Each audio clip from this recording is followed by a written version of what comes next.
Anything not clear?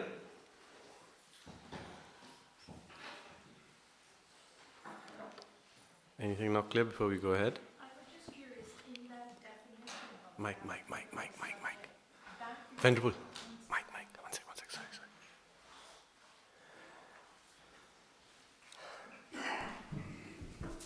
in the definition of the attribute of the subject, that which is merely ascertained by valid cognition, that in accord with the way the proof has been stated, is present in, you use subject here now, but you don't use a specific example unless it is sound or pot, but depends on what the subject is, right? Yeah, that's why this is the definition of the attribute of the subject and the proof that sound is impermanent. So in general, then it should be is present in the subject, which is the subject of the thesis sought to be proven. Okay, thanks.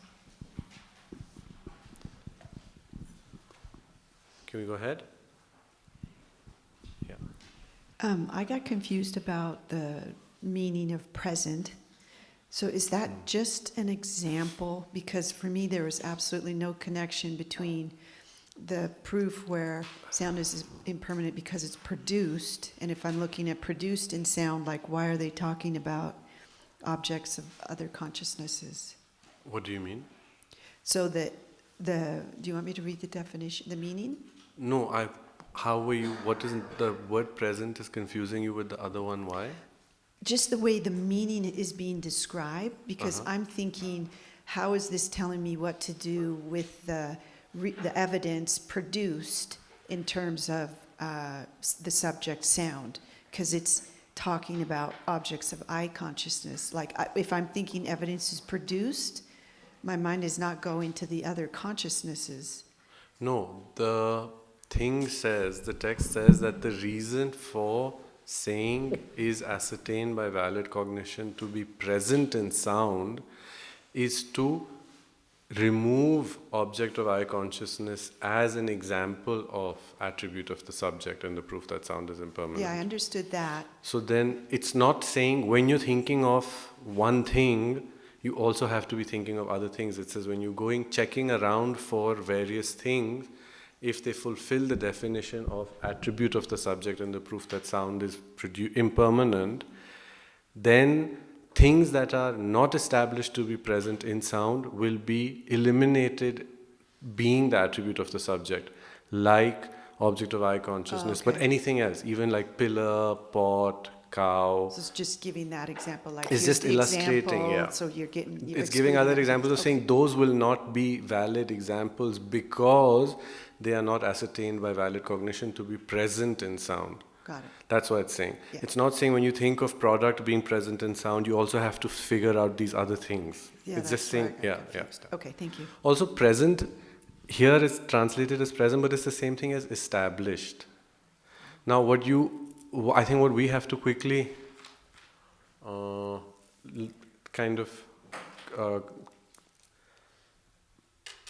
make a connection with this. Established means two things, right? When we talk about established base, you're talking about established in the sense the thing exists. Then there is established by the mind, right? There's two different things. So you can use the word established in two ways. That thing is an established base, or that is established by its causes or whatever it might be. Then you have established it. That's how the terms are being translated from Tibetan and from Sanskrit. So when you say you have established it, it means you have gained certainty that it's there. Or you have established it to be an existent. Yeah? That's what it means. Okay. And then I had a second question for the definition of subject of the thesis sought to be proven. Yeah. So there were three references. So you had that at the beginning, and then you had twice it, and I just want to make sure those were referring back to subject. Can you just read it? Sure.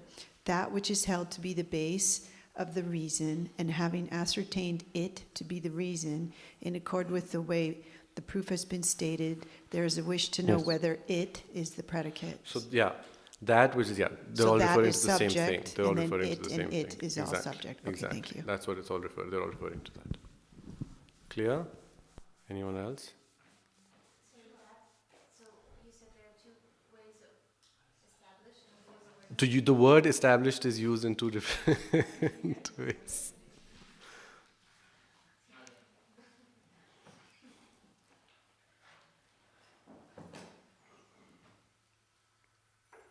So, in the definition of the attribute, it's which one?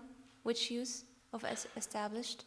Because it's being tied to the valid cognition, right? Yeah, That for which is ascertained by valid cognition to be present. Yeah? Okay. So if it's ascertained by valid cognition to be present, technically it could be used both ways. It could be it is present there and it is ascertained by valid cognition, or valid cognition establishes it. You could read it both ways, right? How do we read Now it? over here, you're going to read it possibly in the object way of thinking about it. Because the mental version, which is the last bit that we have to do today, consciousness is establishing it to be existent over here is conveyed by ascertained. Okay. Yeah? So when you talk about the word established, if you're talking about it as by the mind, then it means that the mind has to know it is there. The mind has to know it is an established base, right? If the mind establishes it. Over here in the definition, the established is that it is present in the base, and now you have to ascertain that it is present in the base. So that's why the last addendum for attribute of the subject is why do we use the word ascertained? Yeah? Is that okay? So it has to be something that is present in the object, it is established in the object, and the mind has to then know that it is present. How is that getting conveyed? By the word ascertain. Yeah? So we'll add that later, the actual addendum bit. Is that okay? Yeah. Good? Yeah? Okay. There's one addendum which is a Tibetan specific addendum, and I think it's a Sanskrit specific addendum, I can't keep saying addendum without laughing, I'm sorry.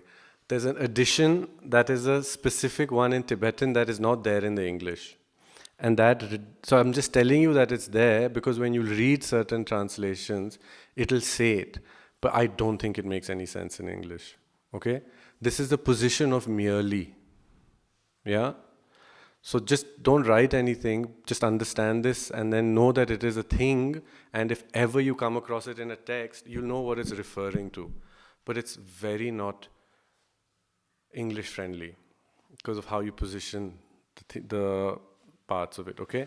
So here, if you remember, we had said that in the definition, the position of merely it would be literally translated as that which is ascertained by valid cognition to be yobanyi, to be merely present in sound. Yeah? That's what it's supposed to be if you were to do a literal translation. Okay? So then the text writes, the reason for saying merely present before present and not after present has a specific purpose. Now, before you read it, does it make any difference to you to say product is merely present in sound and product is present merely in sound? Does it really make that much? Product is present merely in sound makes it sound like it's not present in other things. Yeah? Present merely in sound. But merely present in sound, does it give you that idea? What does that mean, merely present in sound? It's kind of the same thing, right? Yes? So in the original, is that okay? Is this clear? We're talking about the positioning. We're not adding it in our text because we've not spoken of it like that, okay? Just so that you know that it's there. Because it's going to come up even for the positive pervasion and the negative pervasion. The positioning of only and merely has a purpose, right? So what it says is, if you were to put, it's quite interesting. If you were to put merely after, okay, it would suggest that only that thing is present in sound. For instance, if you were to say merely after exists present and not before present, it would suggest that product is present. Only product is present in sound. So it's the opposite of what it does to us in English. Yeah, it's the opposite of what it does. In English, when you say it is merely present in sound or present merely in sound, it sounds like you're saying only that subject. Whereas in Tibetan, and I'm assuming even in Sanskrit because it's a translation, the positioning of the only, if it's switched, it suggests that only that attribute is present in sound and nothing else. So if product is present in sound, then object of knowledge, existent, definiendum, those will not be present in sound. So the reason we're saying merely present in sound and not present merely in sound is to avoid stating that product is the only thing present in sound. That's what it says. But in English, I don't think that comes across at all. So when you'll read maybe like the translation, the other one, you'll find this discussion about only is stated before and not after for the following reason, etc., etc., etc. Is that okay? Also, there's an additional problem because in Tibetan, adjectives come after nouns. Yeah? In English, adjectives come before nouns. Right? Same thing, right?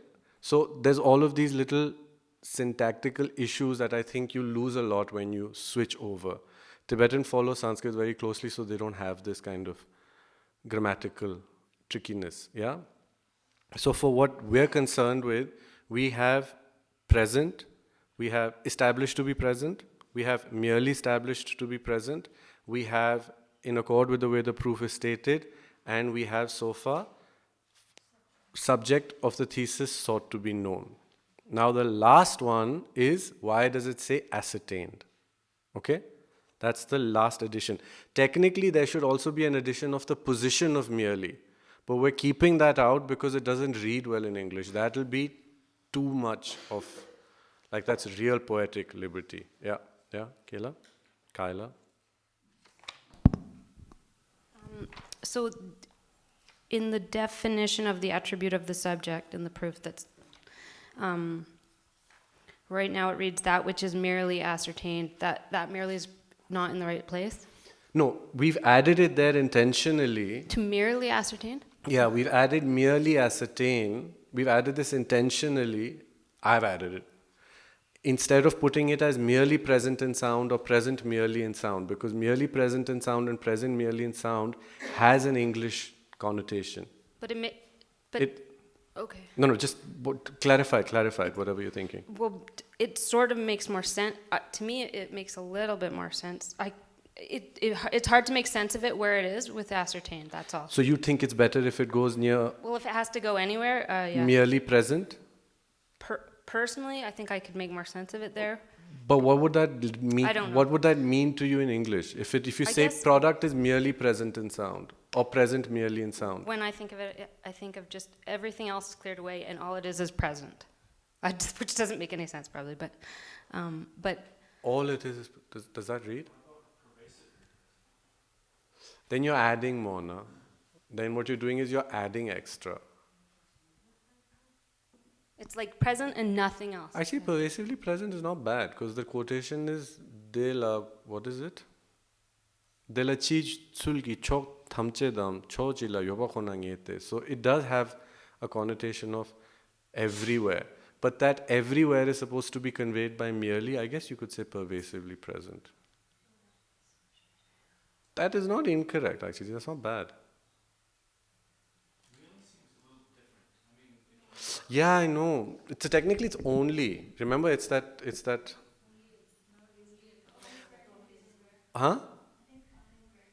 Only is even worse. Merely is highly ambiguous, and I've made it even more ambiguous by tossing it somewhere where it's got nothing to do. So then you can just invent a new thing. My concern is if we start saying merely present, and 3 months down the line you go home, and one day you're reading it, and you don't have the recordings, or you don't have time to listen to them, you'll just you'll go on a complete tangent in trying to make sense of it just through the English. That's my concern. So I don't know. Let's just decide. What do you think? Huh?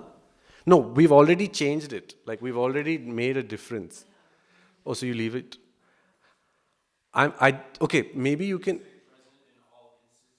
No, no, that won't work. That won't work. Pervasively present still works. Pervasively present works, but you can't say in all instances. You can't. Yeah?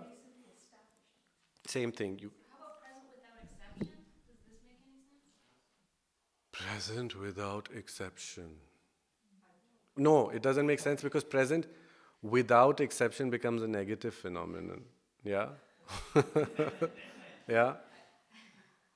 It has a danger of becoming a negative phenomenon.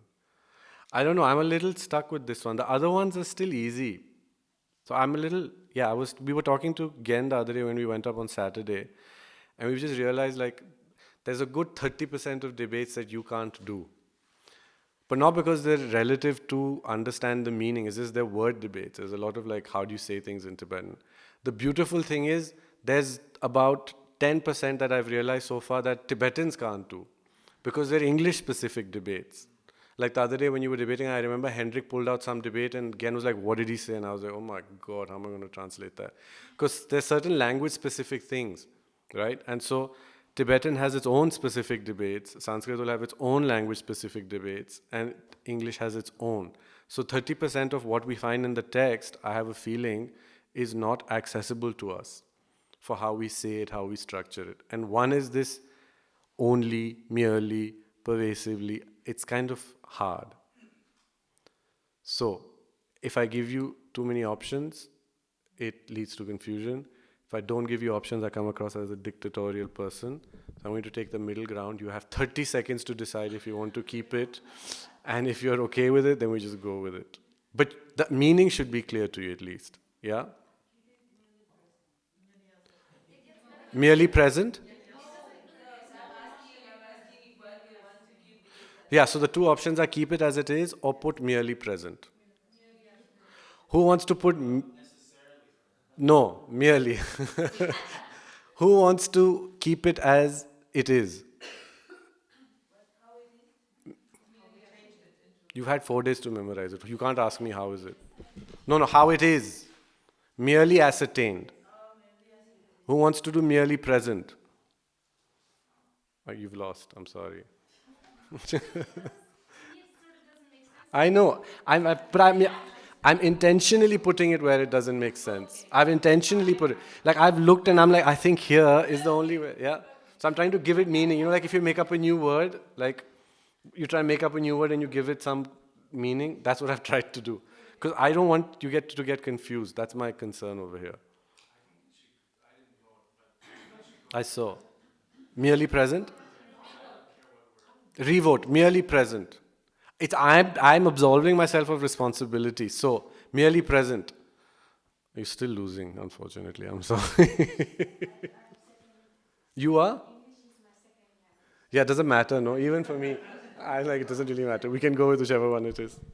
It's funny how the native speakers are the ones who lifted their hands for merely present more.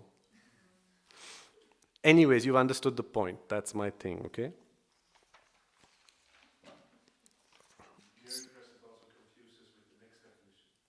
Yeah, because then there's an order thing over there as well. Exactly. That's also there. Yeah? Okay?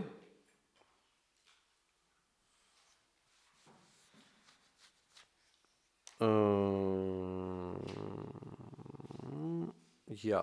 So here, basically, then the ascertain. So the last one is the reason for ascertaining, yeah?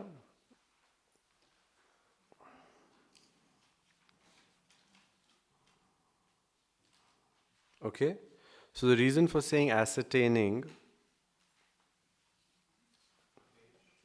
No, it's not there. This is your last addendum, yeah?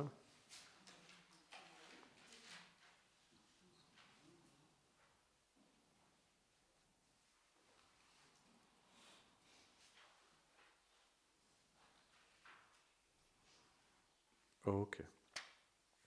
So the purpose of saying ascertained by valid cognition is to eliminate, you can just write, is to eliminate that the correct defendant hasn't established it to be existent on the subject. Just that.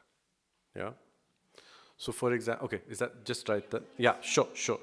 So ascertained by valid cognition is to eliminate that it has not been established to be present by the correct. The correct defendant has not established it on the subject. To eliminate that the correct defendant, so there is a correct defendant, that which it is to eliminate that the correct defendant has not established it on the subject. That's it. Yeah? That's it. Yeah, that's it. To be established, to be present in the subject, just that. That's it. That's it. The only reason you're saying ascertained by valid cognition is the defendant can't have doubt with respect to whether it is present in the subject. They can't have correctly assuming consciousnesses that it is present in the subject. They have to know that it is in the subject. Yeah? The defendant is the person who's answering. That's why it says correct defendant. The challenger already knows the thesis, right? Okay, just have you got what it says? Now let me tell you, for example, how it is. If you're the defendant, yeah, and I say take sound, it follows it is impermanent because it is produced. Produced might be present in sound. Not only might it be present in sound, it might be pervasively present in sound, or it might be merely established to be present in sound. Okay? And sound might also be the subject of the thesis sought to be known in accordance with the mode of the statement. These are all qualities of product on sound. But if you don't know all of these, it's of no benefit to you. That's what it means. So it has to be ascertained by valid cognition, is to eliminate that even though all of these things might be features of sound, until the defendant knows it, it's not yet an attribute of the subject in the proof that sound is impermanent. Does that make sense? Does that make sense? Yeah. So ascertained in terms of the defendant. Ascertained by the defendant. Okay. Ascertained by the defendant, right? Yeah. Okay? Yeah. And then was there also the addendum that ascertainment can refer to the subject side or the object Established. side? Present. That was present. Oh, present. That was the question that Tujya was asking about present, and we said that present here is translating what elsewhere is established. Established can be in both ways. Ascertainment is always a quality that's used with the mind knowing it. Ascertainment is a mental, function. Established can be used both ways. Yeah? Yeah. Ascertained is always related to the mind or the consciousness ascertaining it. You don't say an object is ascertained by itself, but you can say it is established. Like an effect is established by its causes, right? Because it becomes an established base because of its causes, right? But the mind ascertaining it or the mind establishing it is not just a question of what it is or that it exists. It's knowing that it exists or knowing that it is like that. So established can be used both ways, right? It depends what comes before. Established by valid consciousness or established by causes or whatever that might be, right? So established, you'll have to contextualize based on how the word is being used. When you say ascertained, it's always in relation to consciousness. Okay? Yeah? Yeah. So since this, again, is in the context of for the purpose of others, Yes, yeah. yes. So yes. is that kind of almost like our first job as a challenger is to ensure that the defendant is really seeing that Yes. that it's so Yes. we catch it and then we try to tease out which Exactly, one they're exactly. misunderstanding and then go, Exactly. okay. Like, remember the other day when I was talking to Olga, there was a subject that we were using, we were debating, and she was interpreting the reason as one thing, I was interpreting it as something else. I was trying to say what the text was saying, Olga was understanding it as how she was understanding it. So then our debate is fruitless because I'm trying to give you a reason or a evidence that is present in the subject. You're thinking of a different reason or different evidence, and so you haven't ascertained what I am saying on the subject, so we can't move forward. That's why whether in reality it is like that or not is totally insignificant. The fact that it is the case in reality is explained by present in, merely, in accord with the way the proof is stated, etc., etc., etc. The fact that all of this then has to become so for the defendant is conveyed by ascertained. This is an extremely important point. I'm taking it for granted that you all have understood it. Have you understood it? Yes or no? What haven't you understood? Yeah, so when you use the word ascertained, Arjana shook her head and said no. Can you just pass it down to her? What's not clear?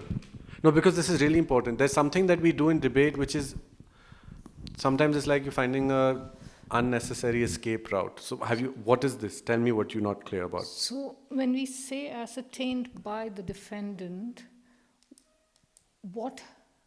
so he has to ascertain it in all those things in terms of the way the, Yeah. Okay, so go like this. yeah, If someone was to ask you, yeah.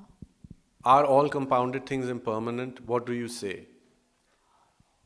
If you grew up in a Buddhist setting, you'd say yes. If you grew up in a non-Buddhist setting, you'd say no. Correct. Who's correct? No, seriously. You can't say, right? Correct. So until you Yeah. can prove to yourself that they are either impermanent or they are not impermanent, Yeah.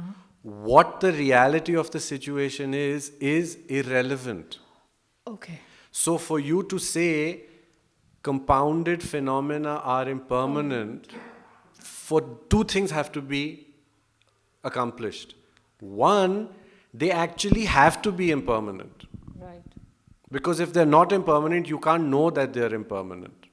Them becoming impermanent is not a subjective fact that you say they're impermanent and suddenly everything turns impermanent in the world. And then when someone else comes and they say they're permanent, everything becomes permanent. That's not how it is, right? So when you're saying this is an empirical fact, empirical or epistemology means instrument of knowledge, knowledge of how it is.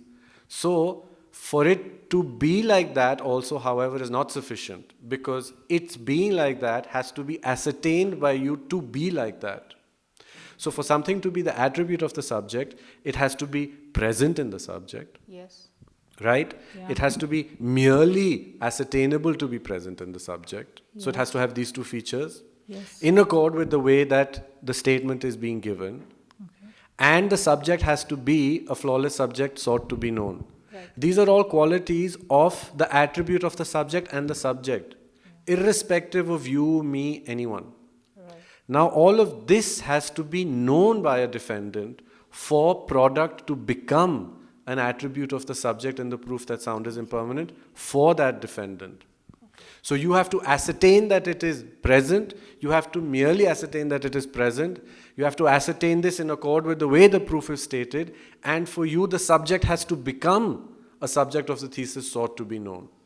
For instance, does Dharmakirti merely ascertain product to be present in sound in accord with the way the proof is stated? He does. Yeah. But is sound for him a subject of the thesis sought to be known? No. No. Is that clear? Sound is not a subject of the thesis sought to be known for Dharmakirti. But he is merely ascertaining it to be present in in accord with the way the proof is stated to be present in sound. That much Dharmakirti's got, right? Yes. Okay? Now take someone, if I am a challenger and I know that sound is impermanent, and I know that sound is impermanent because it is produced, I am a correct challenger. I fulfill the definition of a correct proponent. Yes. Okay? You are someone who doesn't know that sound is produced. Okay. I have ascertained sound to be produced. I have ascertained it to be merely produced. Yes. I have merely ascertained sound to be present on pot in accord with the way the proof is stated. Yes. Right? But if you haven't ascertained it to be produced, are you a correct defendant? No. Is sound ascertainable? Yes. Is it ascertainable for you? No. So for you, this is Totally pointless. Okay. Okay? So that's why, as a correct proponent or as a correct challenger, the kind of reasons that I have to give or the evidence that I have to provide has to be evidence that is ascertainable. Okay. Okay? To you, not in general. Okay. Right? Yeah. Is that okay? Does that make sense? Yeah. Mark, 1 second. Which way?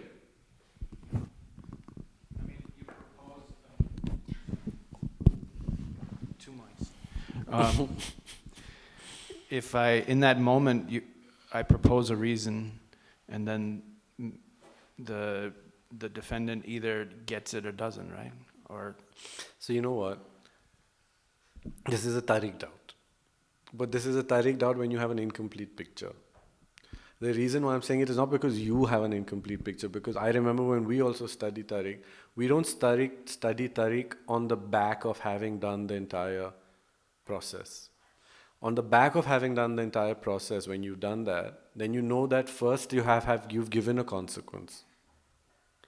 So a lot of background has already been, a lot of, like, what do you say, groundwork has already been done to come to a point when I can give you an evidence that becomes a correct evidence for you. So for it to become correct evidence, it can't go both ways, because we've already established prior to giving the evidence that you have established it is produced, that you have established the relation between product and impermanent, etc., etc., etc. So the reason when it's given, it's really riding on the back of an enormous kind of preparation that has already been done to make you a favorable recipient of this argument. did you use syllogisms previously to establish those things? You've used syllogisms, but in a consequence form, not as evidence. Okay. Yeah? And we haven't done consequences. Yeah? I mean, not here, right? We haven't done consequences, okay? I think we briefly touched upon how consequences work. Do you need like a recap just so that you appreciate how it is? Yeah? It's really important that you understand all of these things. So a consequence is going to work like this. I don't think it's going to help you to take notes.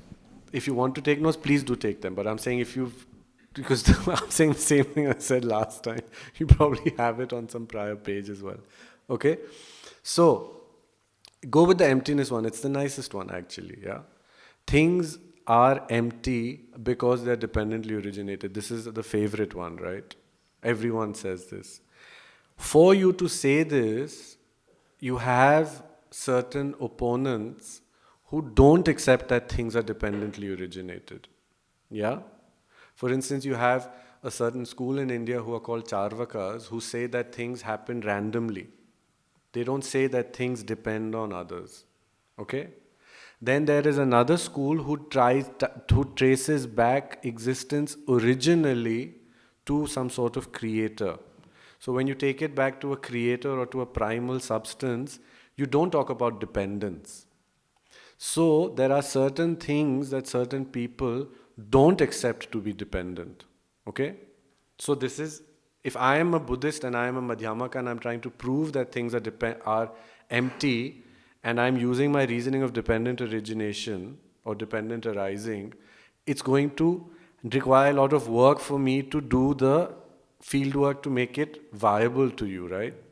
So what I first have to do, the first thing I have to do is ensure that you have understood that things are dependently originated. Because if you don't accept that they're dependently originated, later it can't become correct evidence for you. Because you don't even accept the reason, right? You don't accept the evidence. So the first thing I have to do is ensure that I can prove to you that they're dependently originated. Okay? Then I have to be able to prove to you not only that they're dependently originated, but I have to prove that, so let's use the self, okay, or the person. Let's say we're talking about the person. They are saying, so there are these other non-Buddhist schools, one who says, plants and pots and stuff like that are dependently originated, but certain phenomena are not. Much like sound being permanent, okay?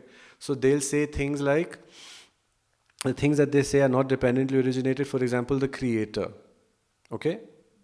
And the creator not only is dependently originated, but it is also real. So it is not empty of objective existence, it is inherently existent, it does things by itself, right? So my job, taking the creator as the subject, for example, is to prove that it is dependently originated. So I have to make a real effort to do that by showing it is dependently originated because it produces things. If it produces things, then it can't just be whenever it wants randomly. It has to be contingent on something, blah, blah, blah, blah, blah. So I bring you to say, okay, what you're saying is dependently originated. Then I do a whole set of reasoning to show you that if something is dependently originated, it has to lack objective existence. And I use it on examples such as illusions or mirages or whatever it might be. So I have to do two things. One, I have to prove that the thing you are considering is dependently originated. Two, I have to prove that if it is dependently originated, it cannot be real. I have to do these two things already.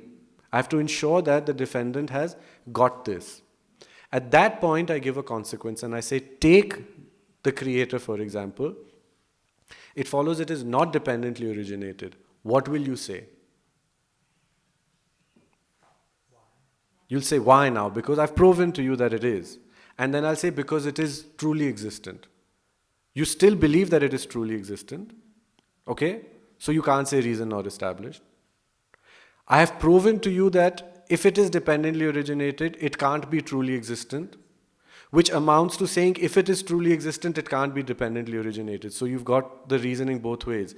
You've understood the relation between dependent origination and not truly existent.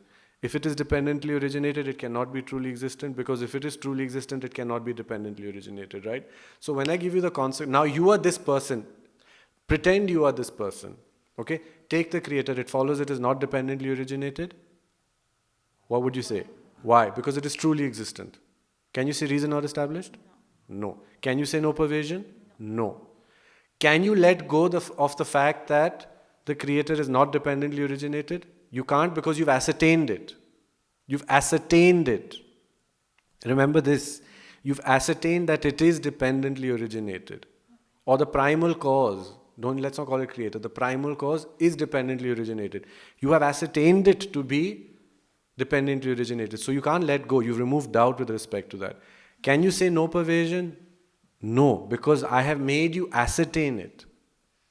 So from the three things that you held on to earlier, which is it is dependently originated, it is truly existent, and if it is truly existent, it cannot be dependently originated. Because two of them were ascertained prior to giving the consequence to you, the only thing left where you can adjust your position or tweak your view is in the fact that it is truly existent. So you'll say, wait, if it is dependently originated, it can't be truly existent. I know that it is dependently originated. So the only option I have left is to reconsider whether it is truly existent or not. That's when the consequence hits home. In the text, that's known as the three spheres of contradiction. You know, in debate we do khorsum. Have you ever heard of this? They take you've heard of this. They come with the mala and they put it over your head and they say khorsum. They do it a lot more than technically when it should be done. But technically when it should be done is in this moment. When I provide a consequence to you where you cannot say reason not established, you cannot say no pervasion, and you cannot accept the opposite of the thesis. There are three contradictions. You've accepted the opposite of the thesis, you know the reason is there, you know the pervasion. Now you have to answer. That's why I also tell you, don't give up your reason so easily by saying accept. When you say accept to the reason, it means you are in a three spheres of contradiction. You can't say accept. It's not an option. Do you understand why? So don't say accept anymore. Okay? Okay? At that point, when you have doubt with respect to it being truly existent, that's when I know you are now a perfect defendant. Now you fulfill the definition of a perfect defendant. Because for you now, sound is a subject of the thesis sought to be known. Because now you're wondering whether sound is truly exists. Sorry, not sound. You're wondering whether the primal cause is truly existent or not. Suddenly there's doubt that has come up in your mind, right? Now I give you the reason. the evidence. Take that thing, it follows it lacks objective existence, or it's not, or it's empty because it is dependently arisen. So what you'll do is you'll take that thing, you'll quickly recollect that it is dependently arisen, but now dependent arisen for you is laden with also the fact that it has to be empty. Because if it wasn't empty, it couldn't be dependently arisen. Now all of this, you are thinking of it on the new subject, which is what you earlier were not being able to get rid of. And in that moment, it becomes correct evidence. In the next moment, you generate inference. So by the time something comes around to being correct evidence, all of this has been done. Now this can take 1 day, it can take 1 year, it can take 1 life, it can take 1 eon. But this is what needs to be done. Okay? Does that make sense? So when you're studying the rules of debate, just to get it back to how it's relevant to you, when you're doing debate, you're training in this. Because if you were to make it efficient and you didn't even know these rules, how are you going to think of you can't think of all of these things, right? Otherwise, trying to reason like this or think like this takes like 1.5 hours. Just to create a syllogism, remember the subject, remember the predicate, remember the reason, check all of these relations. It's totally impossible. With Tariq, you're really laying the foundation for this. Now, the Buddhist assumption is, just by the way, that anything that you know that is a hidden phenomenon has to go via this. How well trained you are in debate is not the point. The point is this has to be the method to get there. There is no other alternative. There's no thunderbolt of lightning. None of that happens. When that happens, this is how it's happening. So the more you are trained in this, the quicker your chances of getting there are. Otherwise, you're kind of waiting for all the perfect conditions to come about. And if they never come, then you're kind of at their mercy, right? Here, the idea is you're being given a system to prepare yourself to understand and generate inference. So some people, and it's true, like I'm assuming those great masters who just got it, they didn't sit and train like this for hours on end, right? But the same thing happened for them. It's not like they were exempt of this process. The mechanics behind it are the same for everyone. Okay? You are training in the mechanics. That's why we're doing this. So Martin, the other day, he walked out, if I can share this. He was like, it's like I feel like I'm stuck back in Duda. In the beginning when we started, we're like, what is this new thing? And it's true, Tariq feels like that. But the good news is Tariq is the last one. After this, there's no subject where you're so confused that not the content will always be hard, right? But at the learning the method to understand that, Tariq is the end. Once you've done Tariq, you've learned everything that's needed to generate inference. Does that make sense? That's why we're struggling so much right now to say attribute of the subject, positive pervasion, negative pervasion, because these are hard. Because this is all the background that goes into it. So can you imagine the cognitive process right now? I'm walking around saying, oh, everything is real. I'm a materialist, for instance, right? Now the Buddha comes around and he's like, wait a minute, this person is not going to get it right away. So what do? First we'll say, oh no, wait, you know what? Everything is real. I'll give you reasons to let you emotionally abandon your conviction that the person is real. So then the Buddha gives the whole teachings of the Four Noble Truths, sitting in Sarnath, talking about how the person is not there, but the aggregates are real, don't worry about it, and all of that. So you come out and you're like, great, now the person is not there. This has happened through reasoning and consequence. That's the Sautantrika Vaibhashika tenets. That's how they come about, right? Then there's some people who are like, no, I'm okay with letting go of external reality being real. To them, the Buddha says, okay, now these are the reasons, these are the syllogisms, this is the proof. How do you come to understand it? Because he can gauge that that person has chances of becoming a correct defendant for a Chittamatra view. In the first case, they were like, Chittamatra, they're not going to get. So what are you a correct defendant for? Potentially, Sautantrika. Then when the Buddha sees someone who's a Madhyamika, like possibly Madhyamika, then he gets Madhyamika reasoning. There's also someone who the Buddha says, you have no chance. So I'm going to say that the self does exist. And in one sutra, the Buddha says the self exists. So that's when they say the Buddha is skillful in means. The technical language that now you can appreciate is he is looking, the Buddhas can look and say, oh, okay, You can be a correct proponent for that kind of view. So let me give you consequences appropriate to your ability. But the process is still the same. Then as you elevate by your ability to reason, because the groundwork has been done, then you get the next level, and then the next level, and then the next level, yeah? That's how these philosophical schools come about. It's in how much can you fathom and what can you be a correct proponent of, yeah? So you can't technically have doubt at that point when it's correct evidence. Does that make sense? That's how it works, yeah? But when you study Tariq, it's like you're almost as if you have that freedom, no? Because you're not seeing that it's coming at the end of this entire long drawn process. That's what it means, okay? Is that fine? So this is attribute of the subject. Without an attribute of the subject, you cannot use something as evidence.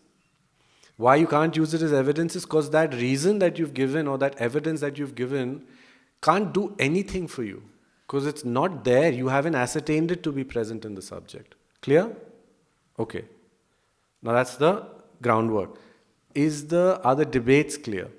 Because that's pretty much all the debates that we've done so far. But they need to be made clear. Can you debate the things that we've done? So the debates were, what does present and sound mean? You remember that one. Now the merely present, we've done various examples of that. Correct?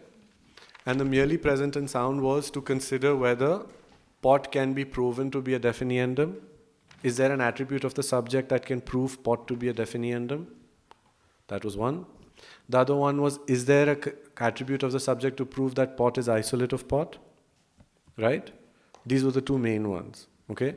And this has to be debated to some degree, and you need to see whether you got it. You don't have to understand it or know the answer yet, but you should at least be able to navigate it. Are you getting stuck with navigating this? Yes? Partly, and also checking on the three aspects of it, whether it is present, homologous, heterogeneous. Heterogeneous homologous is not there. Where is that there? No, in terms of when we say that the attribute is present in the thesis for the subject sought to be. Yeah. You need to check that, right? Check what? Whether the attribute of the subject is present in the thesis. Yes. To be sought to be. Yes. So there are three modes, right? No, the three modes we haven't done. We're only doing the first mode, no, Abhishek? One sec. So, are you saying the three modes or the three aspects of the attribute of the subject? Okay, what are the three aspects of the attribute of the subject? Mic, just give Abhishek the mic, please.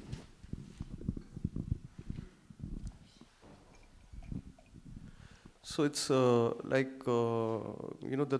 way the proof has been said to the evidence present in only the set of homologous heterogeneous, which is the forward. So it needs to be present, then the forward pervasion and the counter pervasion. See, that's what I'm saying. Where is that in the definition of attribute of the subject? No, Where does it say that?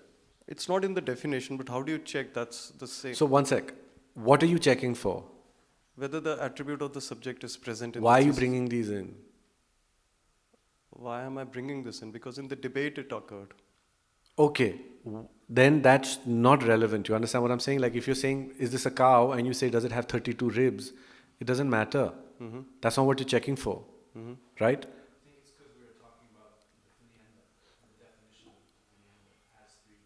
But no, he's talking about the No, two I'm talking pervasions. Talking about the pervasion. He's talking about the pervasion. So he's not talking about the properties. He's not talking about that. He's talking about pervasions. Where that comes up in the debate is not an attribute of the subject. That comes up in the correct evidence. Yeah, that is exactly where I'm coming to. I mean, how do you ascertain whether it is a correct evidence? One sec. So what did we say last time? In the debate right now, Ji. for all intents and purposes, when you're checking attribute of the subject, that is irrelevant. Okay. Okay? For instance, if you check, no, for instance, the attribute of the subject just has those parts of the definition. Okay? Now when you're saying, is it correct evidence, then you're checking, no? Yes. Now in correct evidence, for now you only have the definition of one of the three modes. Ji. So there's pointless for you to check the second and the third mode in the kind of detail that you use to check attribute of the subject.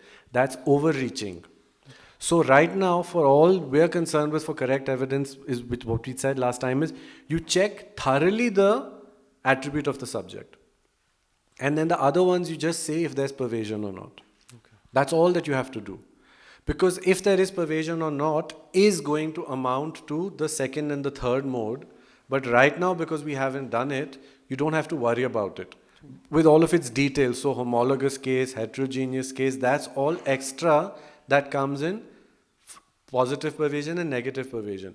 You don't check that for, definitely not for attribute of the subject, and also not for correct evidence with all of its detail right now because we haven't done it. But many of you were doing it. Is this clear? You're not checking for the positive pervasion and the negative pervasion right now. We haven't done it. Yeah? Okay, is that clear? So right now, when you're checking attribute of the subject, that has nothing to do with it. Correct? Is that much clear? Now, if you're checking for correct evidence, second and third in those, right now, just see whether there's pervasion or not. So, for example, just to ask you, is there an example of correct evidence in the proof that sound is impermanent that by our level of correct evidence is not there? So something that is attribute of the subject, in the proof that sound is impermanent but is not correct evidence. Can you come up with one? An example of attribute of the subject in the proof that sound is impermanent but not correct evidence. Can you come up with one? There's about 1 million. Can you say one? Yeah.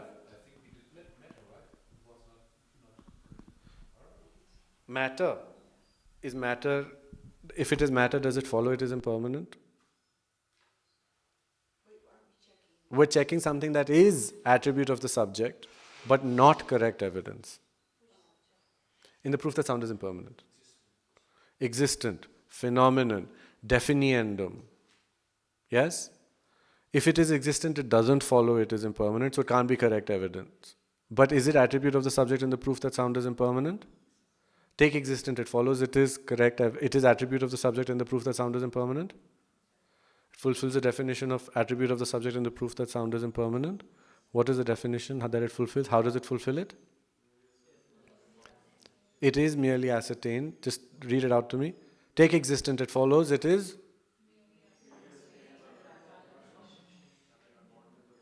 in accord with the way the proof has been stated, is present in sound, which is the subject of the thesis sought to be known. So take existent, it follows it is merely ascertained to be present in sound. It follows it is present in sound. It follows it is ascertained by that defendant to be present in sound. It follows it is merely ascertained by that defendant to be present in sound. Why is it merely ascertained to be present in sound? To be? But why is, if the sound is the subject of the thesis to be proven, why does that mean that the defendant has to merely ascertain that existent is present in sound? That is ascertained part. Why is existent merely ascertained to be present in sound? In all instances of sound? Is that clear to everyone? Why is existent merely ascertained to be present in sound? Huh?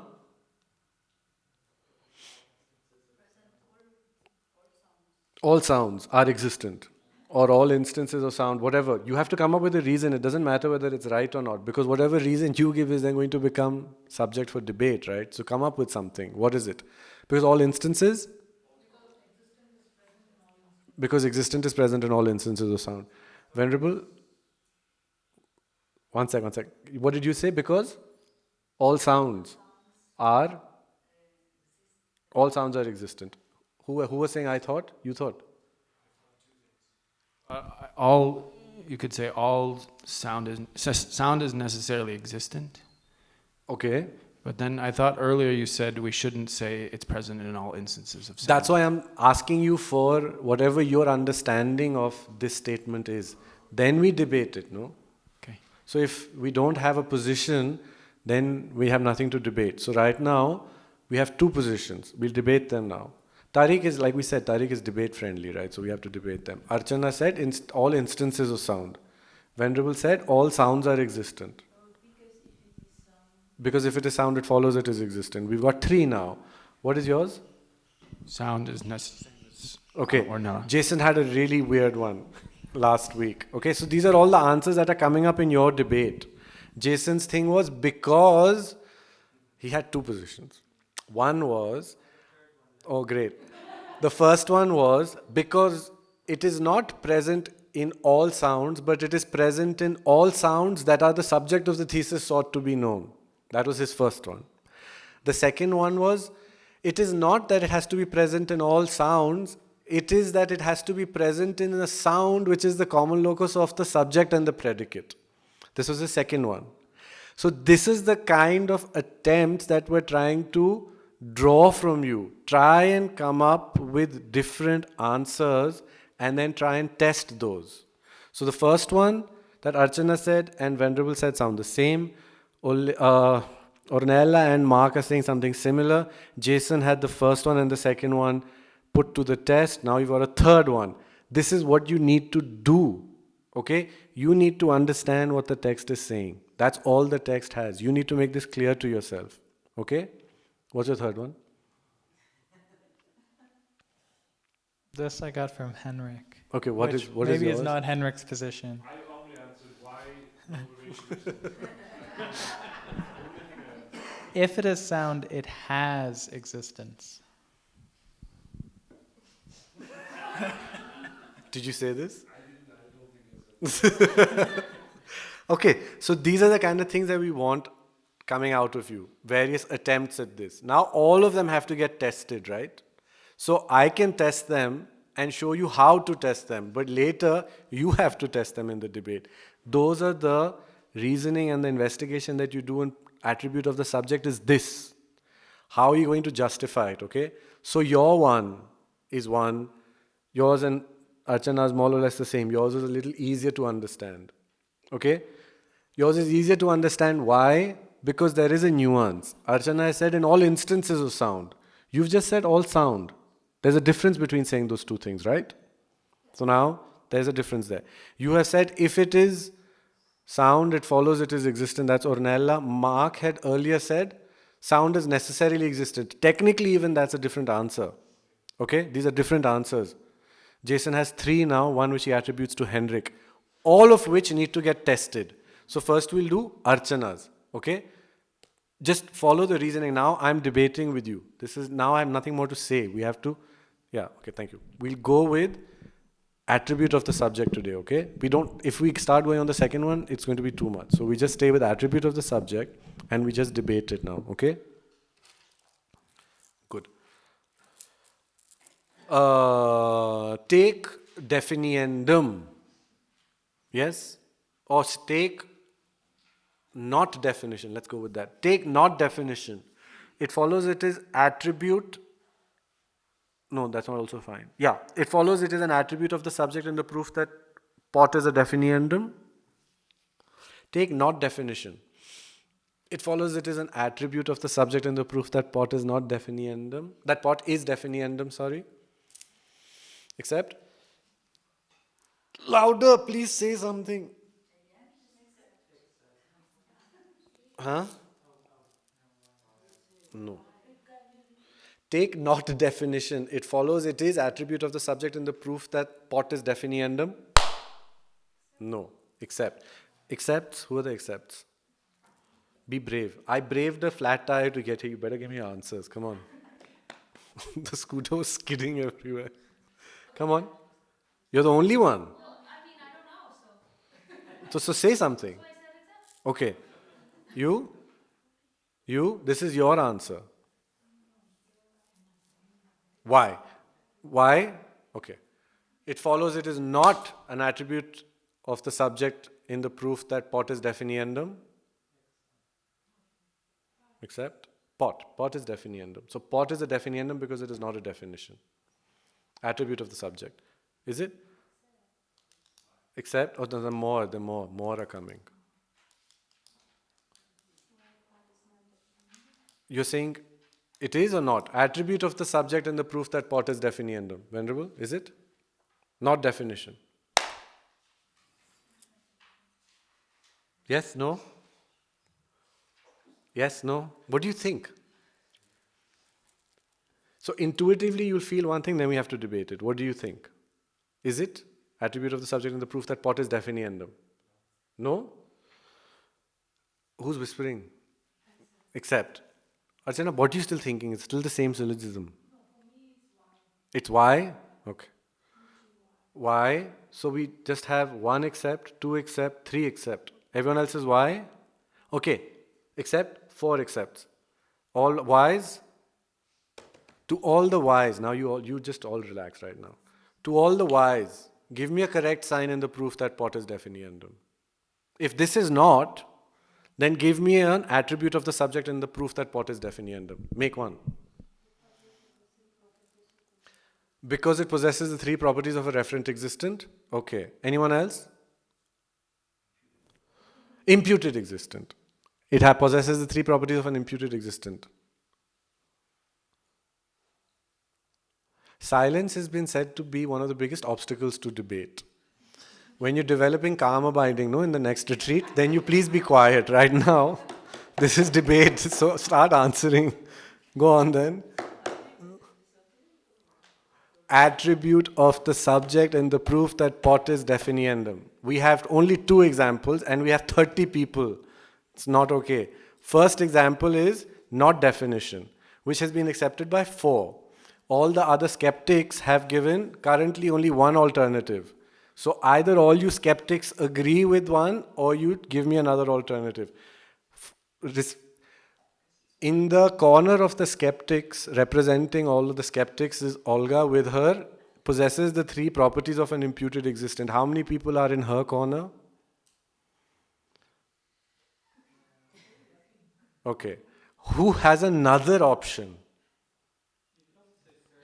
I need just a thing. I just need an example. Serves? Serves as the definiendum of flat-based bulbous thing that has the capability of holding water. Is that another alternative? Yeah? Okay. So first, what have you agreed with? This is coming from you. You have to be held responsible. Olga's? Okay. Take that which has the 3 properties of a imputed existent. It follows it is an attribute of the subject in the proof that pot is definiendum. You would potentially also accept this, right? There's no difference. They just tried to get out of it in a... Watch. It follows it is merely ascertained by valid cognition that in accord with the proofs, the way the proof is stated, is present in pot, which is the subject of the thesis sought to be known. It follows it is merely ascertained to be present in pot in accord with the way the proof has been stated. But you can't say why now. I just need 4 responses. Except it follows it is present in all instances of pot. Because it is merely established, it is merely ascertained to be present in pot. You can't say it is not established. This is going in the direction of people who said it is. What no pervasion? If it is merely ascertained to be present in pot, it doesn't follow it. Faster. It doesn't follow that it is present in all instances of pot. If it is merely ascertained to be present in sound, it doesn't follow it has to be present in all instances of sound. It follows the meaning of merely ascertained to be present in sound is not that it is present in all instances of sound. Are you changing your position? Are you changing your position? Are you changing your position or not? I still is not a response. Yes, no. What is the meaning of now? Merely established, merely ascertained to be present in the subject. Yours, now venerable yours. It follows it is present in all sounds, right? So take that which has the 3 properties of a referent existent. It follows it is present in all sounds. It follows it is not present in all sounds. In all pots, sorry. It follows it is not present in all pots. There is a difference to all of these statements, okay? Instances has one meaning, all pots has another meaning, then Ornelas has another meaning, Jason's we still need to figure out, or Hendrix we need to figure out what that meaning is. Okay? Now, do you agree? Is it present in all instances of pot? You agree? No? You accept? It is present in all? Okay. It follows it is present in all pots? Yeah? So take a clay, flat-based, bulbous thing that has the ability to hold water. It follows, it has the three properties of an imputed existent. It follows it is a definiendum. Take a clay, flat-based, bulbous thing that has the ability to hold water. It follows it is not a definiendum. It is not a definiendum. Answer what I'm saying. It follows it is a definiendum. It is a definiendum. It follows it is not a definiendum because it is a definition. So it follows it is not a definiendum. Take a clay, flat-based, bulbous thing that has the capacity to hold water. It follows it is a definiendum. It follows it is a definiendum. Why? Because it has the three properties of an imputed existent. Take the three properties of possessing the three properties of an imputed existent. It follows it is not ascertained to be present in clay pot, clay, flat-based, bulbous thing that has the ability to hold water. Take that which has the three properties of an imputed existent. It follows it is ascertained to be present in clay, flat-based, bulbous thing that has the ability to hold water.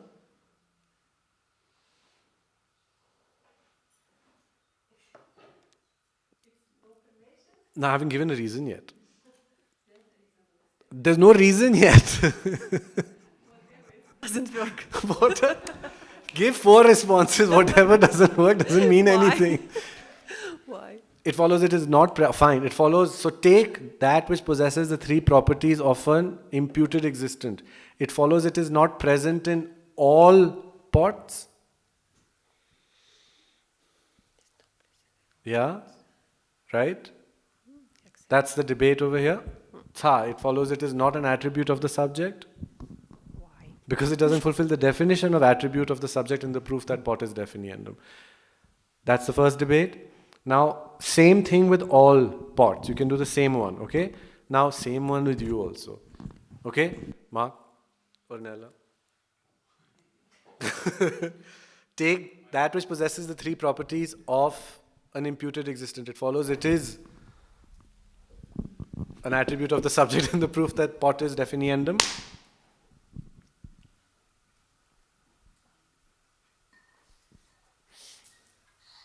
Why? Yeah. It follows it's not. It follows there is no example of an attribute of the subject in the proof that pot is definiendum. Is there? What is it? This one? Pot is necessarily definiendum. Take pot. It follows it is definiendum because pot is necessarily definiendum. It follows this is evidence in the proof that pot is definiendum. It follows that there is a subject of the thesis sought to be known. It follows that someone has ascertained that pot is necessarily definiendum and is wondering whether pot is definiendum. Yes. Who is this person? So that's the other one. Actually, Venerable and Pooja were doing a debate inside, and this sometimes gets sidelined. Not only do you have to check for all of those things, but you also have to check whether it is a subject in the thesis sought to be known. So your evidence has to be something that can still permit for doubt with respect to the thesis. Your one doesn't allow for doubt, right? It's making me choke. Yeah, okay. So what is it? You can't come up with an example yet? Has anyone come up with an example of an attribute? You're still holding this? Yeah? It follows it is present in all pots? What is the meaning of merely ascertained to be present in pot?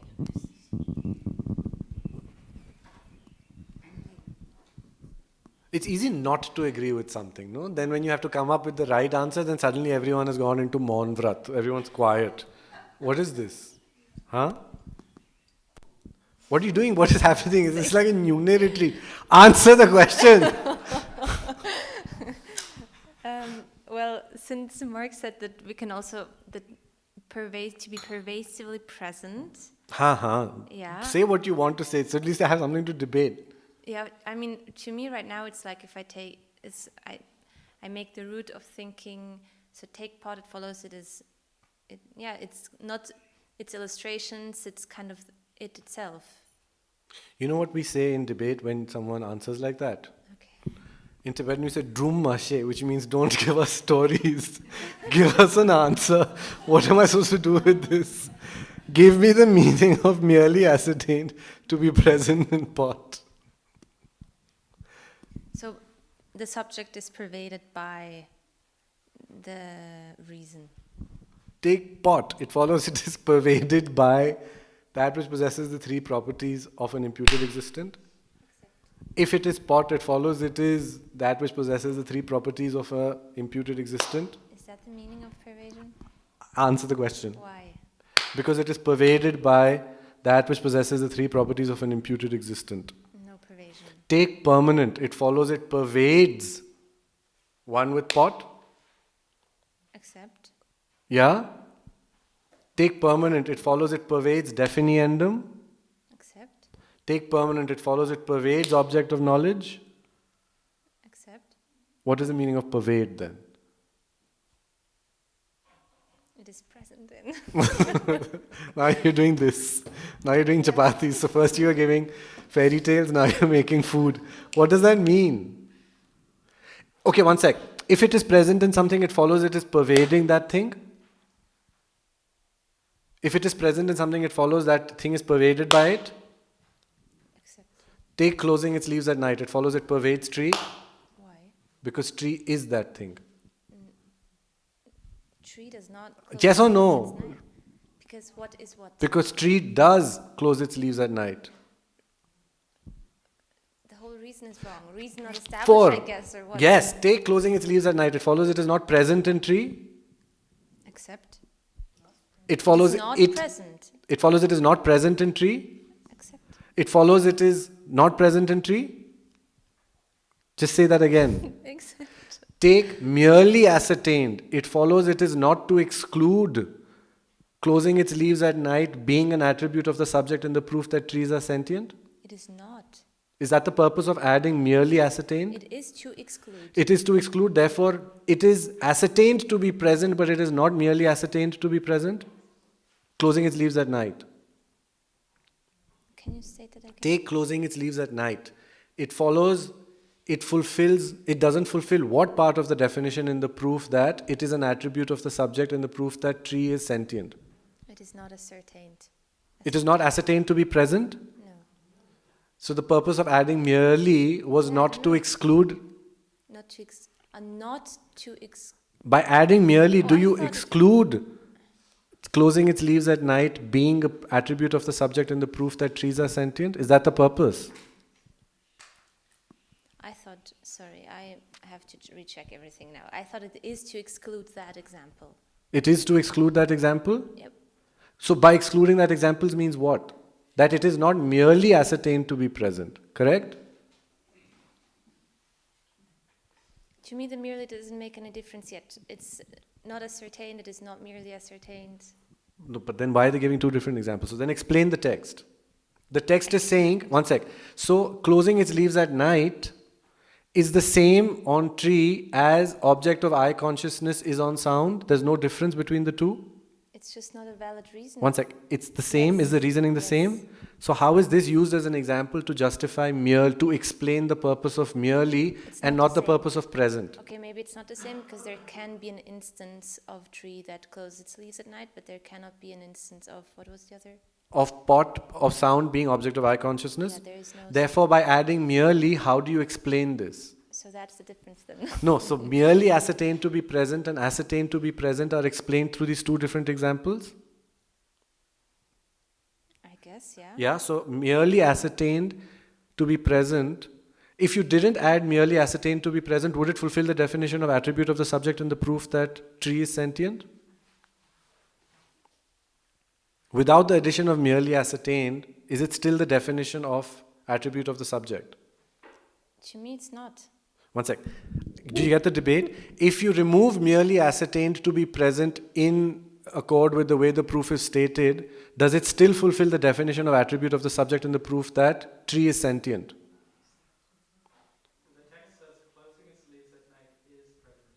Yeah, but let's just get what Hirsch's understanding out of it, right? So the question now will become, does attribute of the subject have two definitions? Huh? Two definitions. Does attribute of the subject in the proof that something exists, in the proof of something, does it have two definitions? Why? Because one is that which is merely ascertained that to be present, no, that which is merely ascertained in the way the proof is stated to be present in the subject, which is the subject of the thesis sought to be known, and without merely also it fulfills the definition. Even if you remove merely, there's no benefit to adding it, the way you're thinking about it, right? So then are there two definitions? I don't see why. The addition of closing merely its is doing leaves- anything. No, I don't even see. For me, the examples don't make sense, so that's why. That's I fine, but guess- now you need to make sense of what the text is saying, right? So Yeah. now, according to the text, this definition has merely. Yeah. Not only does it have merely, the purpose is there. Now, if you cannot explain it as the text is saying, what's going to happen? So let's say, actually, it probably doesn't matter. Because you might come to your own understanding. Where it does matter is when tomorrow, if you were to pick up a text on Pramana and you try to read it, what you're thinking and what they're saying might not coincide. So for you to understand what Dharmakirti meant and what Dignaga meant and what all the later authors meant, you have to make sense of what they're saying. Now they have added merely for a purpose. If you think this is not the meaning of merely, come up with another meaning. That might make sense. No one is saying you're wrong, but we're saying what you're saying doesn't coincide with what they're saying. Okay? I'm not critiquing. No. So Okay, what I'm yeah. trying to say is, you're absolutely justified in saying it. In fact, all of you are justified coming up with your own theories. You can do all of that. We have full creative liberty and justice. The only point in which is just a very utilitarian aspect, because we like to be independent and free thinkers. So please be free thinkers and independent. But the fact is, these texts have a very specific terminology that has a very specific meaning. If you want to get the meaning of these texts, you have to navigate their ideas, how they explained it. So in their explanation, unfortunately, they added merely. How do you justify it? That's what we're checking, right? Because we're studying Buddhist texts right now. So how do you justify this merely?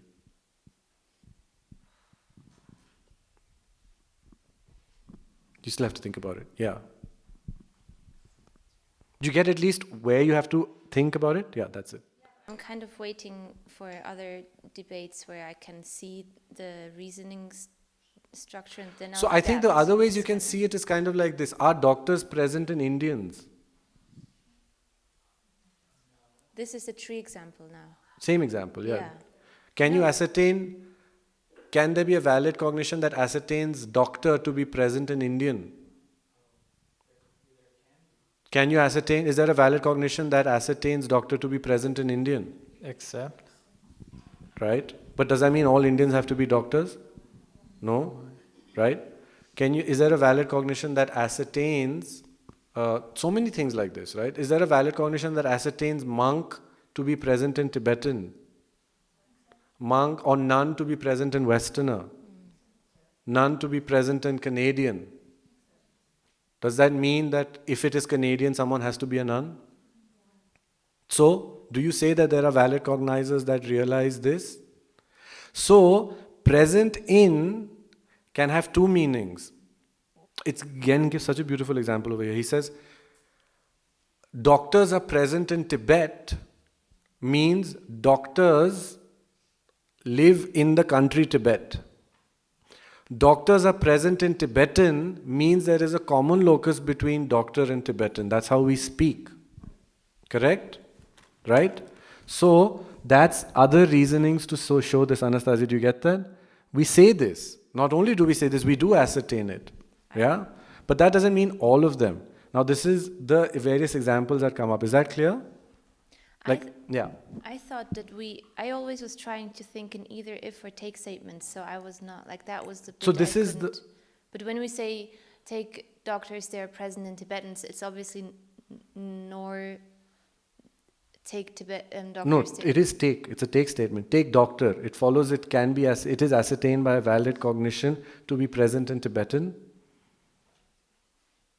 Tibetan. No, but to me it was not to be present in Tibetan, but it is Tibetan.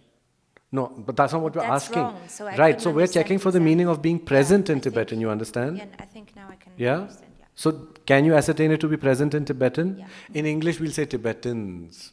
Okay? Tibetans. Let's go with that. Can you ascertain it to be present in Tibetans? Yeah? Does that mean that all Tibetans have to be doctors? No. So can doctor be ascertained to be present in Tibetans? Tibetans? Can it be merely ascertained to be present in Tibetans? That's what it's saying, right? Does that make sense? Yeah? Yeah. Yeah.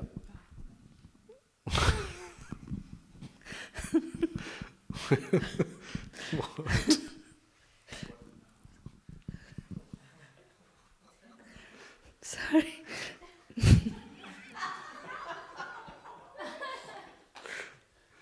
Do you want to wait? Tujhe, tell me. First you laugh.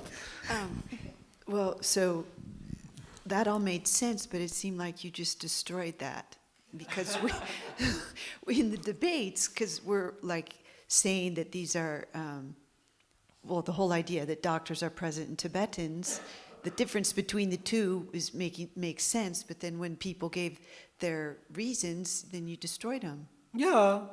But then, how are That's you supposed debate. to understand this meaning of merely ascertained? In some other way, this way is not sufficient. Obviously. Obviously. Clearly not, obviously. 'cause When the I'm Buddha not said, saying- when the Buddha came around and said everything is dependently originated, everyone understood it differently. The Sautantrika said, oh yeah, sure it is, it has causes. The Chittamatra came around and said, yes, it also has parts. The Madhyamika said, dependently means it is imputed by the mind. The same word meant different things. So when they were debating, and the Madhyamika said everything is merely imputed, everyone was like, no, it's not. Then the Madhyamika said, that's what the Buddha meant. So you are understanding it differently from how it's being said in the text. This is the debate that's evidencing it. Because the Buddha said, if it has causes, it has to be imputed. That's what the Madhyamika understood. The Sautantrika understood, if it has causes, it has to not be merely imputed. So then they had to debate with each other.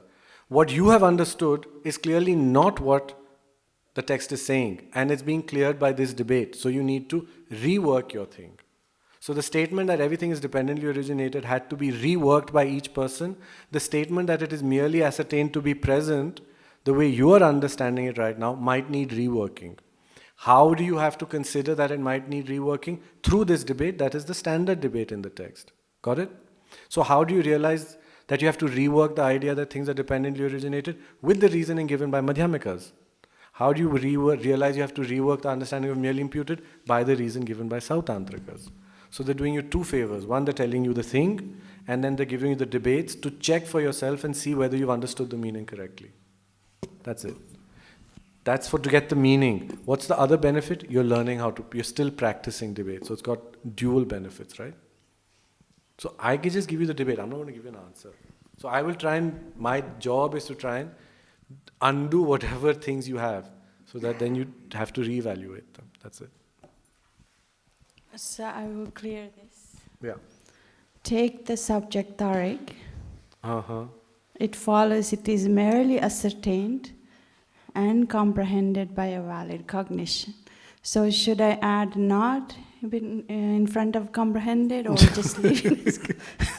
Depends on who you're talking to. To me, you can say not.